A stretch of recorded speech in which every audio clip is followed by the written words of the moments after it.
Hello dear aspirants, આપ સર્વેનું અમારી YouTube channel game changing સાયકોલોજીમાં હાર્દિક સ્વાગત છે. આજના વિડીયોમાં આપણે પ્રોબેશન ઓફિસર, ચીફ ઓફિસર તેમજ અન્ય કેટલીક સરકારી પરીક્ષાઓ માટે સમાજશાસ્ત્ર એટલે કે સોશિયોલોજી સબ્જેક્ટ અગત્યનો છે અને સાથે સાથે હાલમાં જ ડિક્લેર થયેલા પ્રોબેશન ઓફિસરના નવા સિલેબસ પ્રમાણે પણ સમાજશાસ્ત્ર વિષય અગત્યનો છે અને એમાંથી લગભગ 33 માર્ક્સનું વેટેજ જે છે એ એક્ઝામમાં તમને જોવા મળશે. અને એ અંતર્ગત જે આપણને પ્રકરણ 3 એટલે કે યુનિટ 3 આપવામાં આવ્યું છે સમાજશાસ્ત્રીય સિદ્ધાંતો મતલબ પ્રિન્સિપલ્સ ઓફ સોશિયોલોજી, તો એ વિશેની આપણે વાત કરવાના છીએ. જો તમે અગાઉના વિડીયો જોયા ન હોય તો એ વિડીયોઝ પર જોઈ લેશો. તમે જોઈ શકો છો કે બેઝિકલી સમાજશાસ્ત્રીય સિદ્ધાંતોની સમજૂતી જેમાં ઉત્ક્રાંતિવાદ, કાર્યાત્મકવાદ અને સંઘર્ષવાદ એ ટોપિક્સ જે છે એ ઇન્ક્લુડ કરવામાં આવ્યા છે. તો એ અંતર્ગત આપણે આજે એક નવા યુનિટની ડિસ્કશન કરવાના છે, જે છે માનવ સંબંધોની વ્યવસ્થા તરીકે સમાજ, સમુદાય અને કેટલાક સમાજશાસ્ત્રીય સિદ્ધાંતોની સમજૂતી, એમાં પણ ઉત્ક્રાંતિવાદ, કાર્યાત્મકવાદ અને સંઘર્ષવાદ. તો આપણે સૌ જાણીએ છીએ એ પ્રમાણે દરેક શાસ્ત્રમાં સિદ્ધાંત ખૂબ જ મહત્ત્વના છે, એટલે કે પ્રિન્સિપલ્સ જે છે એ ખૂબ અગત્યના છે. કોઈ પણ વિષય હોય તો એ અનુસાર જે કોઈ સિદ્ધાંતો આપવામાં આવ્યા છે, પ્રિન્સિપલ્સ આપવામાં આવ્યા છે, એ બેઝિકલી ખૂબ અગત્યના હોય છે. તે જ રીતે સમાજશાસ્ત્રમાં સિદ્ધાંત ખૂબ મહત્ત્વના છે તેવું સ્પષ્ટ છે. જેમ દરેક શાસ્ત્ર હોય તો એમાં પ્રિન્સિપલ્સ જે છે ખૂબ અગત્યનો ભાગ ભજવે છે, એવી જ રીતે સોશિયોલોજી એટલે કે સમાજશાસ્ત્રમાં પણ જે સિદ્ધાંતો આપવામાં આવ્યા છે એ સિદ્ધાંતો ખૂબ જ અગત્યના છે અને ખૂબ મહત્ત્વનો ભાગ ભજવે છે. સિદ્ધાંત એટલે એવી ચોક્કસ બાબત કે જે સ્પષ્ટ, ચોક્કસ અને પદ્ધતિસરની પ્રક્રિયા વડે કોઈ ઘટના કે પરિસ્થિતિને સમજાવી શકે. તો તમને પૂછાઈ શકે કે સિદ્ધાંત એટલે શું, પ્રિન્સિપલ એટલે શું? તો એવી કોઈ ચોક્કસ બાબત એટલે કે એવી કોઈ સર્ટેન મેટર કે જે સ્પષ્ટ હોય એટલે કે ક્લિયર હોય, ચોક્કસ પદ્ધતિસરની પ્રક્રિયા વડે, ચોક્કસ પદ્ધતિને અનુલક્ષીને એ જે પ્રોસેસ છે એને અનુલક્ષીને કોઈ ઘટના કે પરિસ્થિતિને સમજાવી શકે. ઓકે, કોઈ ચોક્કસ ઘટના બની છે કે કોઈ પરિસ્થિતિ બની છે, તો એ પદ્ધતિસરની પ્રક્રિયાને આધારે તારવવામાં આવેલા સિદ્ધાંતો છે, એટલે કે તારવવામાં આવેલી બાબતો છે, જેને આધારે આપણે કોઈ ચોક્કસ પદ્ધતિસરની પ્રક્રિયાથી કોઈ ઘટના કે પરિસ્થિતિને સમજી શકીએ છીએ. તો એને બેઝિકલી આપણે સિદ્ધાંત એટલે કે પ્રિન્સિપલ તરીકે ઓળખીએ છીએ. સમાજશાસ્ત્રીય સિદ્ધાંતો એટલે સમાજ વિશેના વ્યવસ્થિત, સંગઠિત, તર્કબદ્ધ ખ્યાલોથી ઘડાયેલ અને પુરાવાને આધારે જેનું ઘડતર થયું હોય તેવી રચના. આ પણ અગત્યનું છે કે વોટ ઇઝ સોશિયોલોજીકલ પ્રિન્સિપલ? તો સમાજ વિશેના, ઓકે, જે કોઈ સોસાયટી છે, સમાજ છે, એ વિશેના વ્યવસ્થિત, સંગઠિત, તર્કબદ્ધ ખ્યાલોથી, ઓકે, લોજિકલ જે રીઝન્સ છે એને આધારે, ઓકે, કોઈ તર્ક વિહોણા નહીં પરંતુ તર્કબદ્ધ ખ્યાલોથી ઘડાયેલ એટલે કે જેનું ફોર્મ થયું છે, જે બન્યા છે, અને પુરાવાને આધારે જેનું ઘડતર થયું હોય તેવી રચના. જો કોઈ પણ સ્ટેટમેન્ટ આપણે બનાવીએ છીએ તો એને અનુલક્ષીને ચોક્કસ પુરાવાઓ હોવા જોઈએ. જો એ પુરાવાને આધારે સ્ટેટમેન્ટ જે છે ફલિત થાય છે એટલે કે પ્રૂફ થાય છે, તો જ ઇન ધેટ કેસ આપણે એને પ્રિન્સિપલ તરીકે એક્સેપ્ટ કરી શકીએ. તો અહીંયા પણ તર્કબદ્ધ ખ્યાલોથી જે ઘડાયેલા છે અને પુરાવાને આધારે જેનું ઘડતર થયું હોય, ઓકે, જે કોઈ એવિડન્સ છે, પ્રૂફ છે, એને આધારે આપણે એને સ્વીકૃત કર્યા હોય, તો એવી રચનાને આપણે બેઝિકલી સમાજશાસ્ત્રીય સિદ્ધાંતો તરીકે ઓળખીએ છીએ. સિદ્ધાંતમાં ખ્યાલો, પરિવર્ત્યો અને વિધાનો મહત્ત્વ ધરાવે છે. જે કોઈ ખ્યાલ છે એટલે કે જે આપણે અઝ્યુમ કર્યું છે એને પર કયા પરિવર્ત્યો જે છે એ ઇફેક્ટ કરે છે અને સાથે સાથે એની સાથે કયા વિધાનો છે તો એ મહત્ત્વ ધરાવે છે. સિદ્ધાંત શાસ્ત્રને ચોક્કસ ખ્યાલો અને પરિવર્ત્યો આપે છે. સિદ્ધાંત સ્વયં સ્પષ્ટ છે અને તેના દ્વારા બીજી તપાસો થઈ શકે છે. ઓકે, કોઈ એક પ્રિન્સિપલ છે તો એને આધારે આપણે શું કરી શકીએ છીએ, તો બીજી કોઈ તપાસ છે એ તપાસ આપણે કરી શકીએ છીએ. માનો કે ફોર એક્ઝામ્પલ તમને ખબર હશે કે તમે મેથ્સમાં પણ ભણ્યા હશો કે બેઝિકલી જે પાયથાગોરસનો પ્રમેય છે, તો અહીંયા માની લઈએ કે આપણે એ છે, અહીંયા બી છે અને અહીંયા સી છે, તો આ AC સ્ક્વેર એટલે કે આ કર્ણનો જે વર્ગ છે એ AB સ્ક્વેર અને BC સ્ક્વેર પ્રમાણે થાય છે. તો આ એક સિદ્ધાંત છે. તો એને આધારે આપણે બીજા કોઈ પણ સમ્સ હોય એ સમ્સ કરી શકીએ છીએ. તો અહીંયા પણ એવું છે કે જે સિદ્ધાંતો છે એ સ્પષ્ટ છે અને તેના દ્વારા આપણે બીજી જે બાબતો છે, બીજા જે વિધાનો છે, તો એ તપાસી શકીએ છીએ. આ સિદ્ધાંત બીજી ઘટનાઓ તથા બીજી બાબતોના વિશ્લેષણમાં માળખા તરીકે કાર્ય કરે છે. ખૂબ અગત્યનું છે, MCQ તરીકે પણ પૂછાઈ શકે કે જે તે સિદ્ધાંત છે એ કોઈ બીજી ઘટના કે બીજી બાબતોનું જ્યારે આપણે વિશ્લેષણ કરવું છે, એનું એનાલિસિસ કરવું છે, તો ત્યારે એક માળખા એટલે કે સ્ટ્રક્ચર તરીકે એ કાર્ય કરે છે. સિદ્ધાંત કોઈ પણ બાબતે વ્યવસ્થિત સમજવા માટે પરિપાટી પૂરી પાડે છે. એટલે બેઝિકલી એક સ્કોપ પૂરો પાડે છે, એક સ્ટ્રક્ચર પૂરું પાડે છે, જેના આધારે આપણે કોઈ પણ બાબતને વ્યવસ્થિત રીતે સમજી શકીએ છીએ. સિદ્ધાંત શાસ્ત્રને સ્પષ્ટતા અર્પે છે તથા અભ્યાસોને સરળતા બક્ષે છે. તો આ પણ જરૂરી છે કે જે કોઈ સિદ્ધાંત છે, પ્રિન્સિપલ, એ જે તે સબ્જેક્ટ છે, જે તે શાસ્ત્ર છે એને સ્પષ્ટતા અર્પે છે. એટલે કે એનું જે ચિત્ર છે એ ક્લિયર થઈ જાય છે અને સાથે સાથે અભ્યાસો એટલે કે જે સ્ટડી કરનાર છે તો એના માટે એ શું કરે છે, સરળતા પૂરી પાડે છે. અગત્યની લાઈન છે, સિદ્ધાંત શાસ્ત્રને દીવાદંડી તરીકે મદદરૂપ બને છે. તો સૌ જાણો છો કે દીવાદંડી એટલે કે લાઇટ હાઉસનું કાર્ય છે. શું છે એ? તો બેઝિકલી જે સમુદ્ર હોય તો એની સપાટી ઉપર બેઝિકલી તમને એક ટાવરના રૂપમાં એક લાઇટ જોવા મળે, જેથી કરીને જે કોઈ નાવિક છે ઓરએલ્સ જે કેપ્ટન છે એને ખબર પડે કે આપણે જે સીસોર છે એનાથી કેટલા દૂર છે, તો એના માટે એક માર્ગદર્શક રૂપ બની રહે છે. તો અહીંયા પણ એવું છે કે જે કોઈ સિદ્ધાંત છે એ જે તે શાસ્ત્ર અથવા તો વિષયને માટે દીવાદંડી તરીકે કાર્ય કરે છે. અભ્યાસોને સતત માર્ગદર્શન તથા સ્પષ્ટતા આપે છે. સિદ્ધાંતમાં ખ્યાલો, પરિવર્તિઓ તર્કબદ્ધ રીતે સંકળાયેલા હોય છે. જે કોઈ અભ્યાસો છે એટલે કે લર્નર છે એને શું કરવામાં આવે છે કે સતત એ માર્ગદર્શન પૂરું પાડે છે અને સાથે સાથે સ્પષ્ટતા આપે છે. એટલે કે જે સ્કોલર છે તો એના માટે પણ બેઝિકલી આ જે સિદ્ધાંતો છે, પ્રિન્સિપલ્સ, એ ખૂબ અગત્યના છે. સિદ્ધાંતમાં સૌપ્રથમ ખ્યાલો એ ખૂબ મહત્વની બાબત છે. જે કોઈ ખ્યાલ છે જેને આપણે પ્રતિપાદિત કરવાના છે તો એ ખ્યાલ મહત્વની બાબત છે. ખ્યાલ વ્યક્તિને કોઈ ઘટના, વસ્તુ કે બાબત અંગે અર્થ આપતી બાબત છે. ખ્યાલ મૂર્ત કે અમૂર્ત બંને બાબતો માટે હોય છે. મૂર્ત બાબત એટલે કે આપણે એને જોઈ શકીએ, ટચ કરી શકીએ તો એને આપણે મૂર્ત કહી શકીએ, અને અમૂર્ત એટલે ફક્ત આપણે વિચાર, થોટ આવે જેને આપણે ટચ નથી કરી શકતા, ઓકે, પરંતુ આપણે એને વિચારી શકીએ છીએ. હાજર નથી હોતી વસ્તુ અમૂર્તમાં, છતાં પણ આપણે એના વિશે ઇમેજિન કરી શકીએ છીએ. ઓકે, તો એને આપણે અમૂર્ત બાબતો કહી શકાય. ફોર એક્ઝામ્પલ, આપણે કોઈક સિરિયલો જોઈ હોય, રામાયણ છે કે મહાભારત છે, તો એના જે પાત્રો છે અથવા તો એના જે કેરેક્ટર્સ છે હાલમાં નથી અવેલેબલ, પણ આપણે એવું કહી શકીએ ફોર એક્ઝામ્પલ કે રામ, તો આપણે એના મનમાં જેની આપણી છબી છે એ તરત જ અંકિત થઈ જાય છે. એવી રીતે અમૂર્ત વસ્તુ એટલે કે જે વસ્તુને આપણે જોઈ નથી શકતા પરંતુ એ વસ્તુનું નામ આપતા જ આપણા મનમાં એ અંગેના ખ્યાલો ઉદ્ભવી જાય છે. તો એ બંને બાબતો માટે હોઈ શકે, મૂર્ત અને અમૂર્ત. જેને આપણે જોઈ શકીએ છીએ અને જોઈ નથી શકતા, ટચ કરી શકીએ છીએ, ટચ નથી કરી શકતા, તો એ બંને બાબતો માટે બેઝિકલી ખ્યાલ જે હોય એ હોય છે. સમાજશાસ્ત્રીય ખ્યાલો એ સામાજિક સંબંધો, પ્રક્રિયાઓ, આંતરક્રિયાઓ અંગેના સંદર્ભમાં હોય છે અને તેને વ્યવસ્થિત રીતે પરિભાષિત કરવામાં આવે છે. તો સમાજશાસ્ત્રના જે ખ્યાલો છે એ સામાજિક સંબંધો સાથે હોય છે, પ્રક્રિયાઓ સાથે હોય છે, આંતરક્રિયાઓ વિશે પણ હોઈ શકે છે, અને એના આધારે શું કરી શકીએ છીએ, આપણે એને વ્યવસ્થિત પરિભાષિત એટલે કે વ્યવસ્થિત વ્યાખ્યાયિત કરી શકીએ છીએ. બેઝિકલી આપણે આ ચેપ્ટરની અંદર 4 બાબતો અંગે ડિટેલમાં ચર્ચા કરવામાં આવે છે, કરવાના છીએ. એમાં સૌપ્રથમ ખ્યાલ અને ખ્યાલ વિશે પરિવર્તે ખૂબ મહત્વની બાબત છે. સિદ્ધાંતમાં ખ્યાલ એ વિવિધ સંદર્ભો સાથે અનેક વિવિધતા ધરાવે છે અને તેની ચર્ચા કરવામાં આવે છે. જેમ જેમ વિષય અને સંદર્ભો બદલાય એમ તેમ એમાં શું હોય છે, જે ખ્યાલ છે એ બદલાતા રહે છે. તો એની બેઝિકલી ડિટેલમાં ચર્ચા કરવામાં આવે છે. સમાજશાસ્ત્રમાં અનેકવિધ પરિણામોથી અભ્યાસ કરવામાં આવે છે. ખ્યાલ અને પરિવર્ત્ય બંને બાબતો એક સાથે જોડવાની સૈદ્ધાંતિક વિધાન બને છે અને સૈદ્ધાંતિક વિધાન ચકાસ્યા બાદ સિદ્ધાંત બને છે. તો અહીંયા તમને સિદ્ધાંતની પ્રોસેસ આપી છે કે સિદ્ધાંત કેવી રીતે બને છે.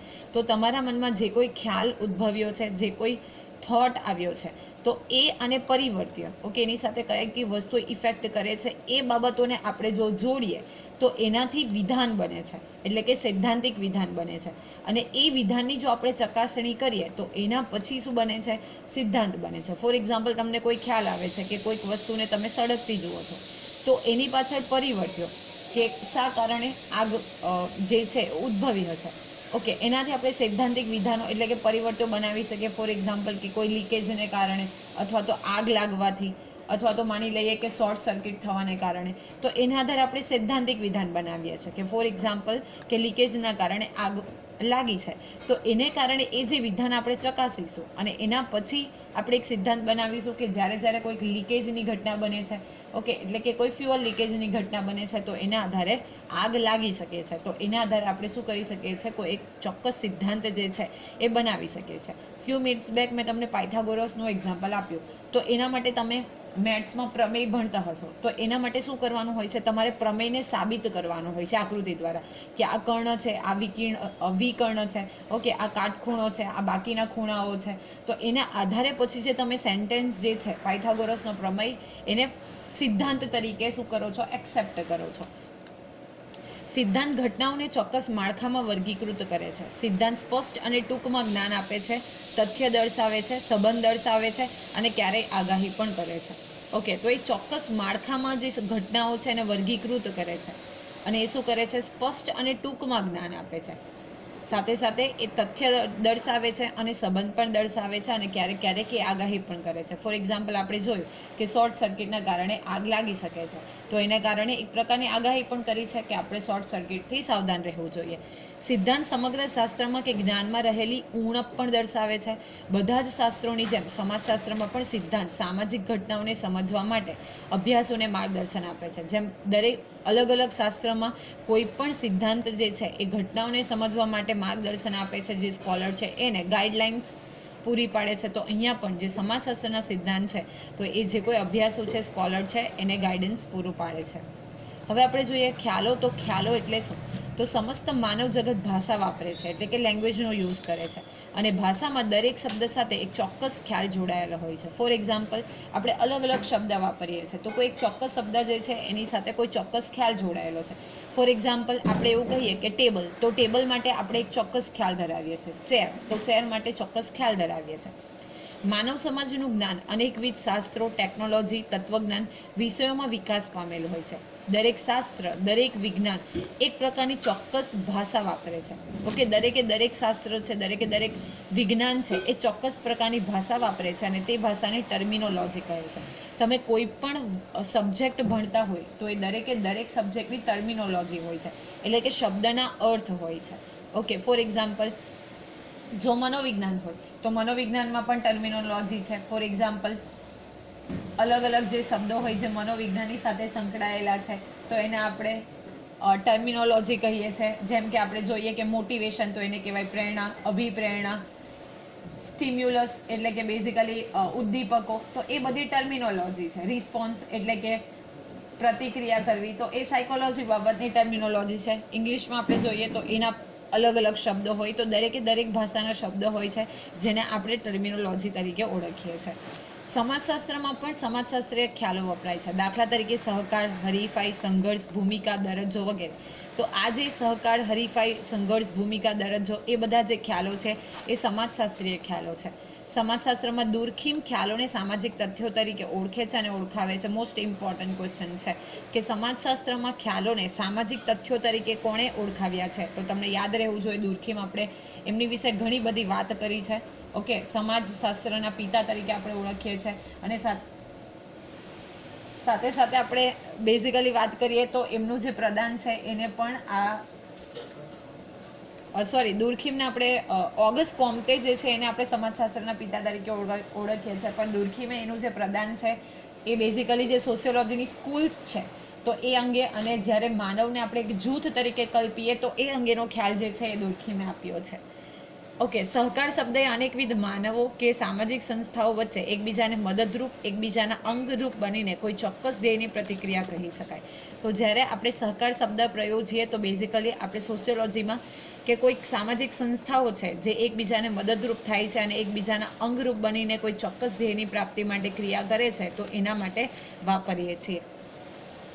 ખ્યાલ સ્પષ્ટ હોવા જોઈએ, તેમાંથી ચોક્કસ અર્થ પ્રગટ થતો હોવો જોઈએ. આ ખૂબ અગત્યનું છે કે જો કોઈ ખ્યાલ છે, ફોર એક્ઝામ્પલ આપણે જોયું કે કોઈ શબ્દ છે જેમ કે ટેબલ, તો એનાથી એક ચોક્કસ ખ્યાલ ઉદ્ભવિત થતો હોવો જોઈએ. રોબર્ટ મર્ટનના મતે વિજ્ઞાનમાં વપરાતા ખ્યાલો સ્વયં સ્પષ્ટ હોવા જોઈએ.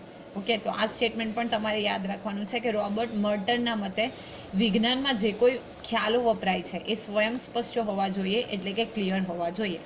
ખ્યાલો અમૂર્ત હોય છે. મૂર્ત ખ્યાલો ચોક્કસ સમય, સ્થળ અને ઘટના સાથે સંબંધિત હોય છે અને તે પરિસ્થિતિનો નિર્દેશ કરે છે. પરંતુ અમૂર્ત ખ્યાલો તે સમય અને સ્થળનો સંબંધ દર્શાવતા નથી. ખ્યાલો વિશિષ્ટ પરિસ્થિતિ દર્શાવે છે અને સિદ્ધાંતમાં આ ખ્યાલ ખૂબ મહત્વનું સ્થાન ધરાવે છે. તો બેઝિકલી મર્ટન એવું કહે છે કે ખ્યાલો અમૂર્ત હોય છે, પરંતુ જો કોઈ મૂર્ત ખ્યાલો હોય તો એ ચોક્કસ સમય, સ્થળ કે ઘટનાની સાથે સંબંધ ધરાવે છે. કોઈ ચોક્કસ પરિસ્થિતિ એટલે કે સિચ્યુએશનનો પણ નિર્દેશ કરે છે. પણ ઓપોઝિટ જ્યારે અમૂર્ત ખ્યાલો જે છે એ કોઈ સંબંધ કે સ્થળ કે પરિસ્થિતિ દર્શાવતા નથી. શું કરે છે, ખાલી જે વિશિષ્ટ પરિસ્થિતિ છે એ દર્શાવે છે. અને એટલા માટે જો સિદ્ધાંતની આપણે વાત કરીએ તો એના માટે ખ્યાલ ખૂબ મહત્વનો ભાગ ભજવે છે. હવે આપણે જોઈએ પરિવર્ત્યો. તો સિદ્ધાંતની રચનામાં પરિવર્ત્યો ખૂબ મહત્વના છે. પરિવર્ત્યો એટલે વોટ ઇઝ પરિવર્ત્યો?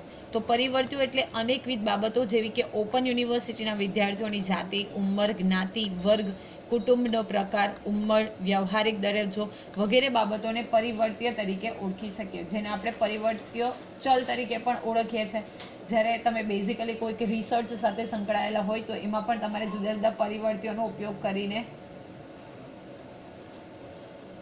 જે પરિવર્ત્યો છે એનો ઉપયોગ કરીને બેઝિકલી શું કરવાનું હોય છે, તો એનો સંદર્ભ લઈને તમારે વિવિધ રિસર્ચ બનાવવાનું હોય છે. તો પરિવર્ત્યો જે છે એ ઘણા બધા પ્રકારના હોઈ શકે, જેમ કે જાતિ, ઉંમર, જ્ઞાતિ, વર્ગ, કુટુંબનો પ્રકાર, વ્યવહારિક દરજ્જો વગેરે બાબતોને આપણે પરિવર્ત્ય તરીકે ઓળખાવી શકીએ. પરિવર્ત્યો ગુણાત્મક અને પરિમાણાત્મક બંને પ્રકારના હોઈ શકે. ક્વોલિટેટિવ અને ક્વોન્ટિટેટિવ બંને પ્રકારના હોઈ શકે. પરિવર્ત્યો આંકડાકીય રીતે દર્શાવી શકાય છે અને સિદ્ધાંતના ઘડતરમાં આ પરિવર્ત્યો જે છે એ ખૂબ મહત્વના છે. તો આપણે જ્યારે સિદ્ધાંતનું ઘડતર કરીએ તો એમાં પણ પરિવર્ત્યો ખૂબ અગત્યના હોય છે. એ બંને પ્રકારે હોઈ શકે, ગુણાત્મક પણ હોઈ શકે અને પરિમાણાત્મક હોઈ શકે, એટલે કે ક્વોલિટેટિવ અને ક્વોન્ટિટેટિવ હોઈ શકે.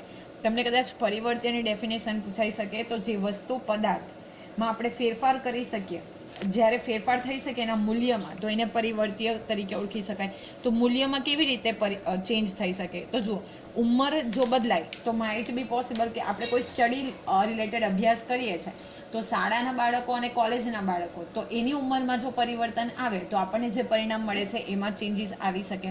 ઓકે, જ્ઞાતિ, જાતિની વાત કરીએ તો એના આધારે પરિવર્તન હોઈ શકે. જ્ઞાતિ, વર્ગ, કુટુંબનો પ્રકાર, ઉંમર, ઓકે, વ્યવહારિક દરજ્જો, આ બધાના મૂલ્યોમાં જો આપણે રિસર્ચ કરતા હોઈએ તો એ જો મૂલ્યો બદલાય એટલે કે પરિવર્ત્યો બદલાય તો એના જે વેલ્યુઝ છે, મૂલ્યો છે, એમાં પણ શું હોઈ શકે, ચેન્જીસ આવી શકે. અને એટલા માટે આપણે શું કહી શકીએ, એને જો કોઈ ચલ, કોઈ પદાર્થ કે કોઈ વસ્તુના મૂલ્યમાં પરિવર્તન આવે તો આપણે એને પરિવર્ત્ય એટલે કે પરિવર્તન, એના ઉપરથી તમારે યાદ રાખવાનું છે પરિવર્ત્ય, તો એને આપણે પરિવર્ત્ય કહી શકીએ. એટલે કે જો આપણે કોઈ સિદ્ધાંતની રચના કરવાની છે તો એના માટે પણ પરિવર્ત્યો જે છે ખૂબ અગત્યના છે અને તમારે યાદ રાખવાનું છે. ક્વોલિટેટિવ હોઈ શકે, ક્વોન્ટિટેટિવ હોઈ શકે. હવે તમને અહીં કીધું છે કે ગુણાત્મક, તો ગુણાત્મકમાં કઈ કઈ વસ્તુઓનો સમાવેશ થાય કે જે પ્રમાણિકતા છે, પ્રેમ છે, ગુસ્સો છે, એટલે કે આપણે કે ગુણ છે એનો ગુણાત્મકમાં સમાવેશ થાય.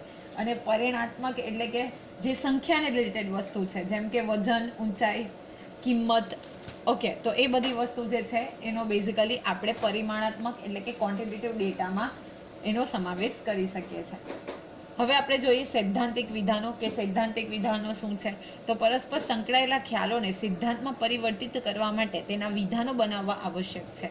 વિજ્ઞાનનું ખરું ધ્યેય ઘટનાને સમજવાનું, પરિસ્થિતિને સમજવાનું અને કાર્યકરણના નિયમોને સમજવાનું હોય છે. હવે બેઝિકલી જો આપણે વાત કરીએ તો સિદ્ધાંતમાં જે પરિવર્તિત કરવા માટે જે વિધાનો બનાવવામાં આવે છે તો એ આવશ્યક છે. અને એનું જે મુખ્ય ધ્યેય છે એ શું છે, તો જે તે ઘટનાને સમજવાનું, પરિસ્થિતિને સમજવાનું અને સાથે સાથે કાર્યકરણના સંબંધને સમજવાનું છે.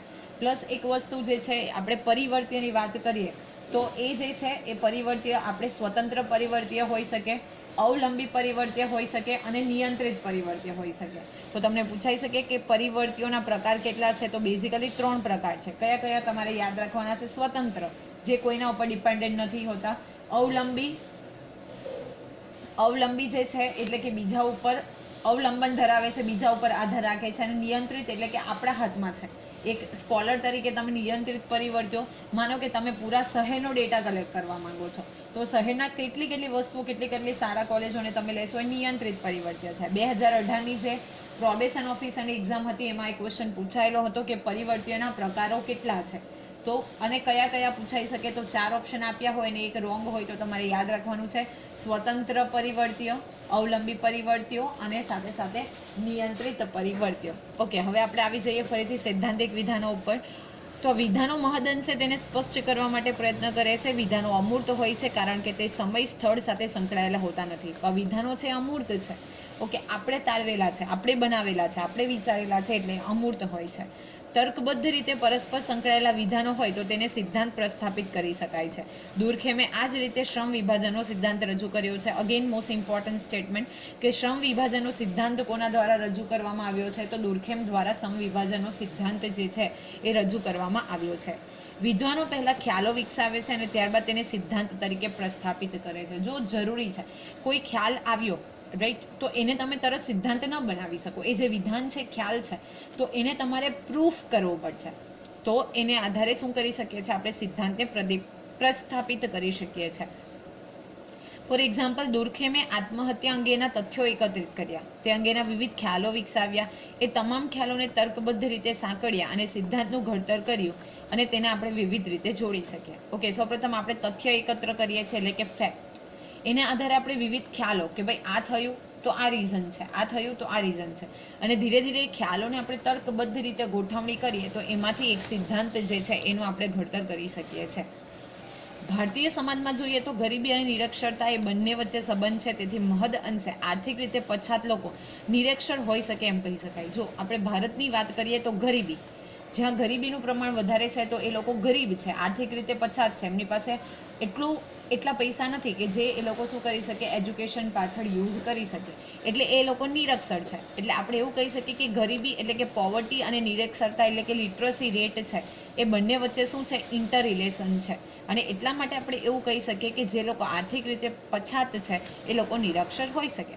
જ્યારે કેટલીક વાર પરિસ્થિતિ અનિવાર્ય બને છે અને તેના આધાર પર સિદ્ધાંત ઘડાય છે. દાખલા તરીકે દુર્ખમના મતે સુગ્રંથનનો અભાવ હોય ત્યાં આત્મહત્યાનું પ્રમાણ ઊંચું હોય, એટલે કે એક બાબત માટે બીજી બાબત અનિવાર્ય હોય છે. આને કારણે કેટલીક ચોક્કસ બાબત માટે અમુક બાબત હોય તો અમુક પરિણામ નક્કી થાય છે. કેટલીક વાર માત્ર અમુક બાબતોને કારણે કેટલીક ઘટનાઓ ઘટતી હોય છે. જો ઘણી વખત એવું બને કે એક બાબત બને છે એની પાછળ કોઈ બીજી બાબત જે છે અનિવાર્ય છે, તો એના આધારે આપણે સિદ્ધાંત બનાવી શકીએ છીએ. ફોર એક્ઝામ્પલ, શહેર થવાને કારણે અને વિકસવાને કારણે નજીકના ગામોની ખેતીલાયક જમીનો ધનિકો વેચાતી લેતા હોય છે. તમને ખબર છે કે કોઈ શહેર થાય છે, ઓકે, એટલે કે આપણે જ્યારે કોઈ અર્બનાઇઝેશનની વાત કરીએ તો એને કારણે શું થાય છે કે જે નજીકના ગામો છે, ખબર છે કે ઇન ફ્યુચર આ ગામોનું જે કન્વર્ઝન છે એ સિટીમાં થશે તો આપણને વધારે પૈસા મળશે. તો એ લોકો શું કરશે, જેટલા જે ધનિક પરિવારો છે અથવા તો ધનિક લોકો છે ગામડાની જમીનને ખરીદી લેશે. આ સિદ્ધાંત બનવા માટે આ પ્રકારના વિધાનોનું સંયોજન બની અને શું થાય છે, સિદ્ધાંત બનાવે છે. એટલે બેઝિકલી જો સિદ્ધાંતની આપણે વાત કરીએ તો બધા જ વિધાનો એકબીજા સાથે સુસંકલન અને સુસંગતતા ધરાવે છે અને આ બધા વિધાનો એકબીજા સાથે સંબંધિત હોય છે અને આ બધા વિધાનો સ્પષ્ટ અને તર્કબદ્ધ હોય છે. તો બેઝિકલી આપણે વાત કરીએ તો આ શું થાય છે, તો એકબીજા સાથે સંબંધિત ધરાવે છે. એ વિધાનો જે છે એ સ્પષ્ટ હોય છે, તર્કબદ્ધ હોય છે અને બેઝિકલી શું હોય છે, એકબીજા સાથે લીગલી એકબીજા સાથે જોડાયેલા હોય છે. હવે આપણે સિદ્ધાંતની અનિવાર્ય બાબતોની વાત કરીએ તો એની વ્યાખ્યા એટલે કે ડેફિનેશન, ખ્યાલ.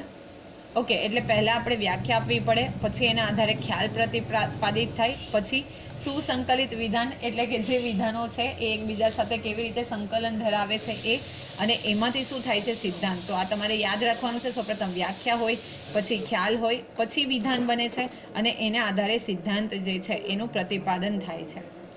સિદ્ધાંત આ રીતે વ્યાખ્યામાંથી વિકાસ પામીને ખ્યાલો બને છે અને ખ્યાલો જ્યારે તર્કબદ્ધ કાર્યકરણના નિયમ મુજબ વ્યવસ્થિત રીતે સંકળાય તો સુસંકલિત વિધાનો બને છે. વિધાનો વ્યવસ્થિત રીતે જોડાય તો કોઈ ઘટના સમજવા માટે સમય અને કાળના બંધન સિવાય કોઈ ચોક્કસ બાબતોને સમજાવી શકે ત્યારે વિધાન બને છે. તો આપણે જે ચેનની વાત કરી એ જ અહીં લખેલું છે.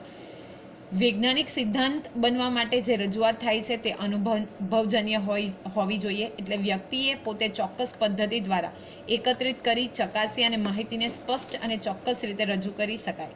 જેને ચકાસી શકાતી હોય, વારંવાર ચકાસ્યા બાદ તેમાં સ્પષ્ટતા પ્રાપ્ત થતી હોય, તેનું સામાન્યીકરણ થાય ત્યારે વૈજ્ઞાનિક સિદ્ધાંત બને અને તે જ વૈજ્ઞાનિક સિદ્ધાંતને કહી શકાય. ખૂબ અગત્યનું છે કે ચોક્કસ પદ્ધતિનો ઉપયોગ કરવામાં આવે, એકત્રિત કરીને માહિતીને આપણે સ્પષ્ટ અને ચોક્કસ રીતે રજૂ કરી શકતા હોય, સાથે સાથે જે કોઈ આપણે માહિતી છે એને આપણે ચકાસી શકતા હોય, એટલે કે આપણે એનું માપન કરી શકતા હોય, ચકાસ્યા બાદ એમાં સ્પષ્ટતા થતી હોય. એવું નહીં કે તમે અધર માહિતી ભેગી કરી લીધી છે એને જ્યારે આપણે એને ચેક કરીએ તો એના આધારે ચોક્કસ સ્પષ્ટતા ન મળે અને તેને કોમન ફેક્ટરથી એટલે કે સામાન્યીકરણ થાય તો જ એ કન્ડિશનમાં એ વૈજ્ઞાનિક સિદ્ધાંત બની શકે અને તો જ આપણે એને વૈજ્ઞાનિક સિદ્ધાંત કહી શકાય. ઓકે, વારંવાર એ જે હોય માહિતી ફોર એક્ઝામ્પલ એ બદલાતી રહેતી હોય અલગ અલગ ઘટનાઓને આધારે, અલગ પરિસ્થિતિના આધારે, તો આપણે એને સિદ્ધાંત કહી શકીએ નહીં. તો આશા રાખું છું કે આ વિડીયોમાં તમને સમજ પડી હશે અને વિડીયો તમને ગમે તો વિડીયોને લાઇક કરી અને શેર કરવાનું ચૂકશો નહીં. અને આવા જ વધુ વિડીયોની અપડેટ્સ માટે even you can subscribe our YouTube channel game changing psychology. Thank you for watching the video. Have a nice day.